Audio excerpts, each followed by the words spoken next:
Last night's WNBA Finals game was absolutely rigged, and there is so much proof. What a terrible way to end this WNBA season. Breanna Stewart gets the ball here. She turns around and kind of just chucks it up to the basket. So this was called a foul. LeBron James tweeted, he said, "I'm sorry, but that wasn't a foul. Let the damn players dictate the outcome of a close, battled, tested game." Was the WNBA Finals actually rigged? LeBron James thinks so, and he's not alone. The king of basketball himself called out the refs for that wild foul call at the end of the game. It's got everyone talking, and you won't believe what we found when we looked closer. Was incredibly disappointing. The challenge, we have got to change our challenge rules, and the officials doing the game should have a third party, because that was not a foul. After she gets the ball and kind of travels, then it looks like this Liberty player is going straight up with it. Elena Smith is not touching her at all. She has two fingers that look like slightly tapping the ball. Her body isn't touching Breanna Stewart. Her arm isn't touching Breanna Stewart. There was clearly zero contact here. Imagine this. The refs seem to have selective vision, missing obvious travels but calling phantom fouls. It's like they're playing for the other team. We're breaking down that last play frame by frame, and what we discovered will blow your mind. Is there more to this story than meets the eye? Before we move on, I'd like to ask you a small favor. If you appreciate this content, please take a second to like this video and subscribe to the channel. Over 98% of you watch the videos without subscribing. It costs you nothing, but it makes a huge difference to us.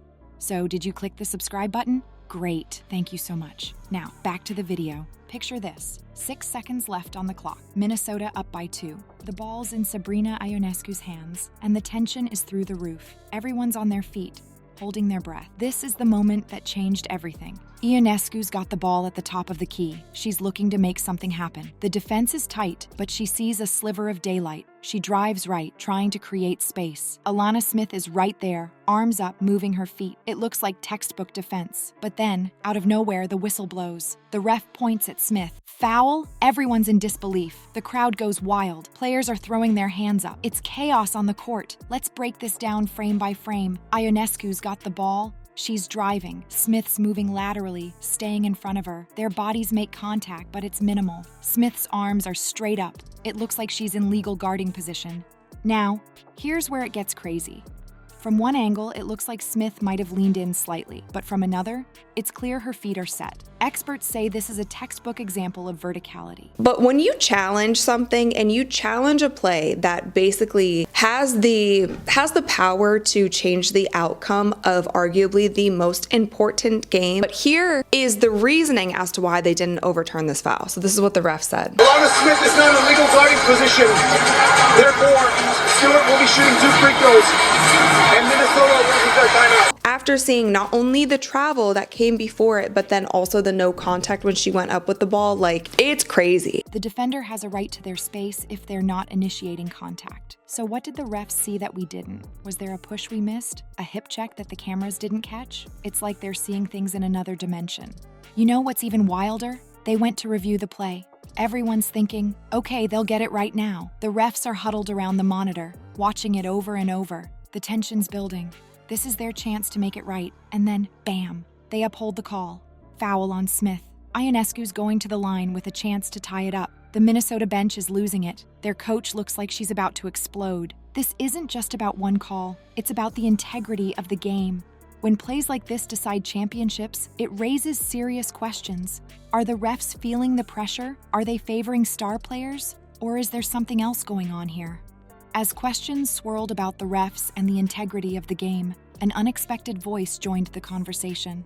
Why did LeBron James feel compelled to weigh in on a WNBA Finals controversy, and what does his involvement mean for the future of women's basketball? You know it's a big deal when LeBron James speaks up. The king of basketball doesn't just throw his opinion around for no reason. When he talks, people listen. And boy, did he have something to say about that wild foul call in the WNBA Finals. LeBron didn't hold back. He fired off a tweet that had everyone talking. He said, and I quote, "That was not a foul. Definitely not with 0.6 seconds on the clock. That isn't called often, not in legal guarding position. And the funniest thing is that the commentators that were calling this game didn't even go into detail and talk about like what that actually means. So obviously the game went into overtime and the Liberty came out with the victory and they won their first championship ever in the history of Liberty basketball. Damian Lillard said the refs called this game like they knew the assignment in the second half. Boy, great game. And then Isaiah Thomas tweeted, they low-key cheated for New York, but I get it, LOL. But he didn't stop there. LeBron went on to say, contact is legal, should be the same for both teams.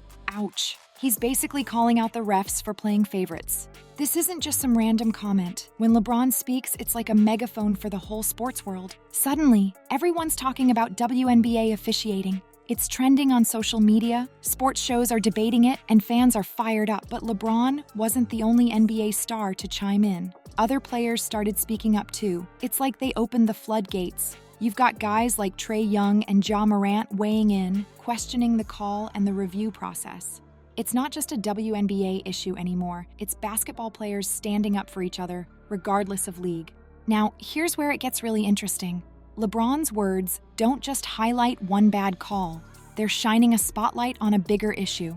Is there a problem with WNBA officiating as a whole? Are the standards different from the NBA? And if so, why? Think about it. If star players are calling out the refs, it makes fans question every call. It makes them wonder if the game they're watching is really fair. And that's a dangerous path for any sport. Once fans start doubting the integrity of the game, it's hard to win them back. But maybe, just maybe, this controversy could lead to something positive. Could LeBron's tweet be the push the WNBA needs to take a hard look at its officiating standards? Maybe this is the wake-up call that leads to better training, more consistency, and ultimately, a better game for everyone. Better officiating sounds great, but here's the kicker. Sometimes it's not about what they call, it's about what they don't. Let's rewind that game-changing moment with Breanna Stewart. You think you know what happened? Think again. We're talking about selective vision here, folks. It's like the refs have these invisible blinders on, seeing some things crystal clear while completely missing others. And in this case, they missed a doozy.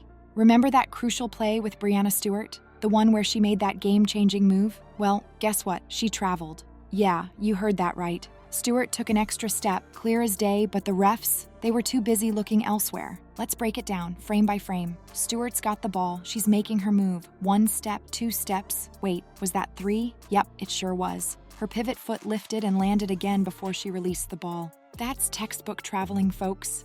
But somehow, the whistle stayed silent. Now, you might be thinking, how could they miss that? Well, it's all about the psychology of refereeing under pressure. These officials are human, just like us. When the game's on the line, their brains are working overtime. They're focusing on certain things. Maybe they're watching for fouls or keeping an eye on the shot clock. And sometimes that tunnel vision means other violations slip right by. But here's the real question. Why do some calls get made while others get ignored?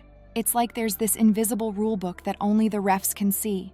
1 minute they're calling ticky-tack fouls that barely happened, the next they're letting players get away with murder. It doesn't make sense. And you know what's even crazier?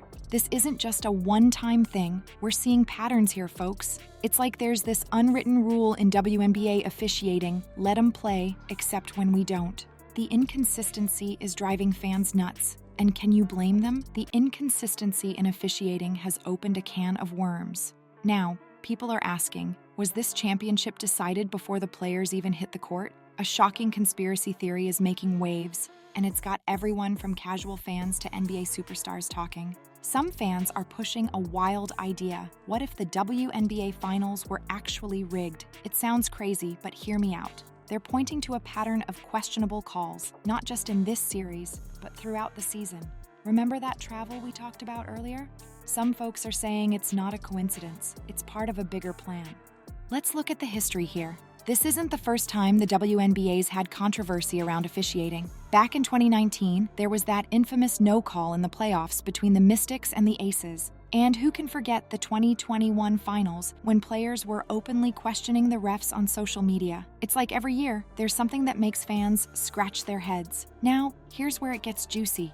Think about who won this championship. The New York Liberty, one of the biggest markets in the league. Imagine the TV ratings, the merchandise sales, the sponsorship deals. A New York team winning it all? That's a goldmine for the WNBA. But hold on, let's pump the brakes for a second. Before we go full tinfoil hat, we've got to consider the other side. Maybe, just maybe, this is all just human error. Refs are people too, right? They're making split-second decisions under insane pressure. And let's be real, even the best officials mess up sometimes. So what does all this mean for the future of the WNBA? If these conspiracy theories keep gaining traction, it could seriously damage the league's reputation.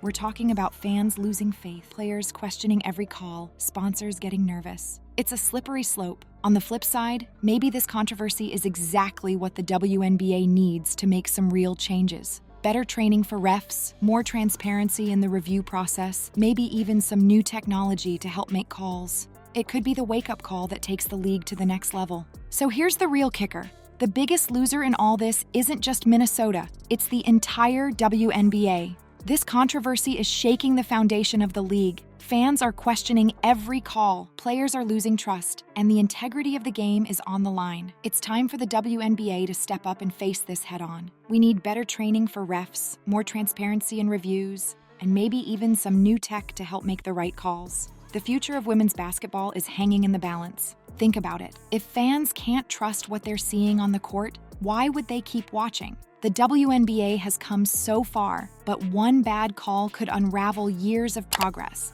It's not just about this game or this season, it's about the future of the sport we love.